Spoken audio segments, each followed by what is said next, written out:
Good day to Ms. Maisara. Our Group 5 would like to present the financial trends and performance of the company Hap Seng Industry Berhad.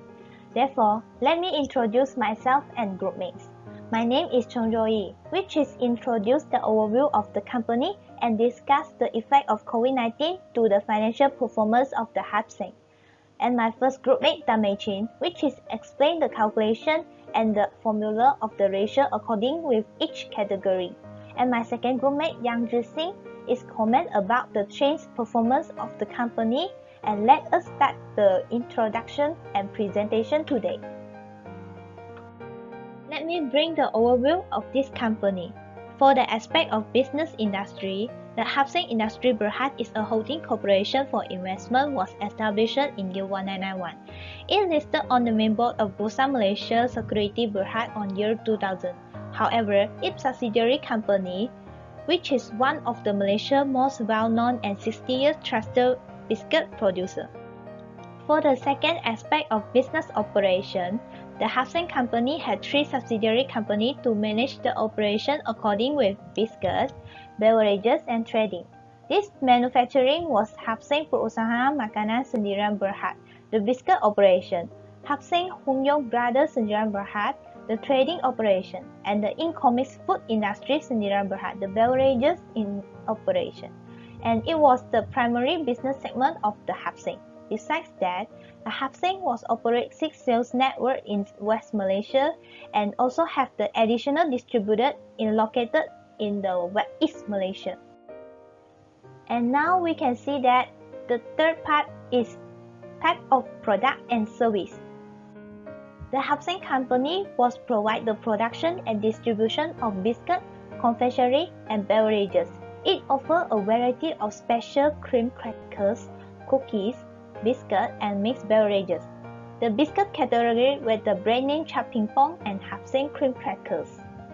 And however, for the segment of the beverages, which include the wholesale coffee mix and a variety of other food products, which is the 3-in-1 instant coffee mix, the instant teas, and the nutrition instant cereal. The trading part of the Hap Seng is involved in the sales and distribution of the biscuit. However, it also have distributed other Asian products such as Wang Wang rice crackers. And last but not least, the latest development of the Hap Seng Company, which is the company would like to improve the quality of the product, which is the biscuit and the beverages. And it also would like to increase the product portfolio, and particular focus on the healthcare component in keeping rising public health awareness. Is under leading of the Dato' K. Chu Kok, the chairman of the Hap Seng Industry, and other directors. Good day, Miss. My name is Mei Qing. Now I'm going to present the accounting ratio about Hap Seng Industry Berhad from 2018 to 2020. Firstly, return on capital employed. Return on capital employed is a financial ratio that can be used to assess a company profitability and capital efficiency. In 2018 to 2020, the percentage of Hap Seng Industry Berhad has dramatically increased, which is 35.19% to 37.15%. The figure has clearly shown that Hap Seng Industry are efficiently generated profit by using their capitals. Next, net profit margins. Net profit margin is to measure how much net income or profit is generated as a percentage of revenue by the company. Therefore, the higher profit margin indicated a more profitable company. In the year 2018, the net profit margin is 30.4%, but in the year 2019 to 2020, it will decrease to 12.6% and 12.3%. According to the 3-year result, we conclude that Hap Seng Industry Berhad during these 3 years of the net profit margin is showing a decreasing phenomenon. Therefore, Hap Seng Industry during these 3 years do not achieve good profit from business. Current ratio is to measure a company's ability to spend shorter on vacation on those still within 1 year. Based on the 3-year result, Hap Seng Industry is showing the decline trends of the current ratio, which means that Hap Seng Industry current liability during year 2019 and 2020 was increased. Therefore, housing industry was not have sufficient cash to settle its short-term debt during these 2 years. Furthermore, quick ratio. Quick ratio is also known as asset test ratio, and it measures the amount of the most liquid current asset they are to cover current liabilities. According to the calculation result, housing industry Berhad also show as a decline trend of the quick ratios. In the year 2018, the quick ratio is 1.83 times, but in the year 2019 to 2020, it will decrease to 1.6 times and 1.43 times. Therefore, housing industry has less ability to use its near cash or quick access to extinguish or retire its current liability immediately. Debtor day ratio is to measure the quality and duration of the company of the collection cash for their debtors. Therefore, the shorter the debtor days ratio, the better the quality of debtors. Because a short collection period represents the collected cash early from debtors. Housing industry Berhad has a good quality of debtors because in the 3-year result from the debtor day ratio are shown in decrease, which is from 44 days decreased to 38 days. Therefore, housing industry has efficiency in debt collections. Next, the creditor day ratio measures the numbers of the days that a company takes to pay its suppliers. If the number of days increases from one period to the next, this indicates that the company is paying its supplier more slowly, and it may be an indicator of worsening financial conditions.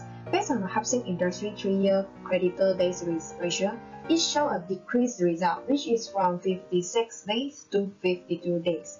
Therefore, housing industry was efficiency in paying its debt. Next, inventory turnover is a measure of the number of times inventory is sold or used over a period of times, and it indicated the efficiency of the firm in selling its products. In the year 2018, the inventory turnover ratio is 7.86 times, but in the year 2019 to 2020, it was increased to 8.22 times and 8.24 times, which means that housing industry have a strong sales over these 3 years. Earnings per share is indicated how much of a company's profit can be attributed to each ordinary share in the company.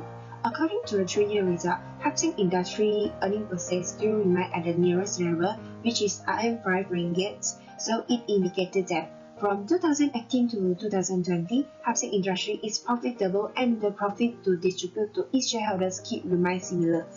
Next, price earning ratio. Price earning ratio is a valuation ratio of a company's current share price compared to its earning per share. It shows how much investors are willing to pay for earnings. Based on the housing industry 3-year result, the ratio is obviously increased, which means that for every 1 ringgit for earning per share that investors are willing to pay between 18 ringgit 47 cents to 18 ringgit 82 cents. Lastly, debt to equity ratio is indicated what proportions of equity and debts the company is using to finance its asset, and it indicated whether the company is being overwhelmed by finance obligations or has room to grow. Actually, housing industry has a high debt to equity ratio, which means that housing industry has been aggressive in financing its growth with debt. Therefore, this can result in volatile earnings as a result of the additional interest expenses. That's all for my part. Now I'm going to pass with my next member, which is Zixing. Thank you. Hi, my name is Yang Zixing. I'm glad to be able to present today. The content I share is to analyze housing industry through growth and non-financial information. Okay, let's look at the first chart, return on capital employed and net profit margin. We can see that in conjunction with the chart, the company's profitability has been declining during these 3 years. This is not good for company development because low profit margin and ROCE mean that companies cannot effectively convert revenues into profits. This situation may be caused by too low prices, high sales costs, or operating expenses. Without raising profit margins, companies may find it difficult to keep up with debt and expenses, and to distribute income to owners. Okay, let's go to the second set of graphs, the cover ratio and quick ratio. These two graphs represent the company's liquidity as a whole. Both the current ratio and the quick ratio have been declining over the last 3 years. Despite the fact that both ratios are greater than 1, the company can still pay its short-term obligations. However, if Hap Seng Industries does not analyze it properly, the company's future ratio will continue to decline, and it may face negative working capital and a liquidity crisis. Where this set of charts are debtor days ratio and creditor days ratio. Look at the figure on the left and find that the data over the past 3 years was declining. Then our conclusion is, from 2019 to 2020, the company worked hard to reduce the average collection period and the company's risk of becoming a debtor in order to recover customer debt efficiently and on time.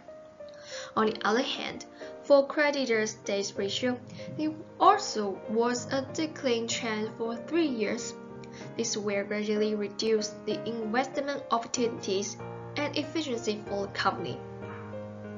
We suppose that the decline in the ratio is severe, which indicates that the company is likely to be in financial trouble in 2020. It could also imply that the company and its suppliers have different payment terms.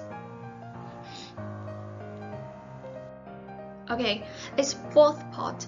Now we first see the left inventory turnover. There has been a clear upward trend over the last 3 years, indicating that the company sells goods quickly and that its products are in high demand. This also shows the effectiveness of inventory management.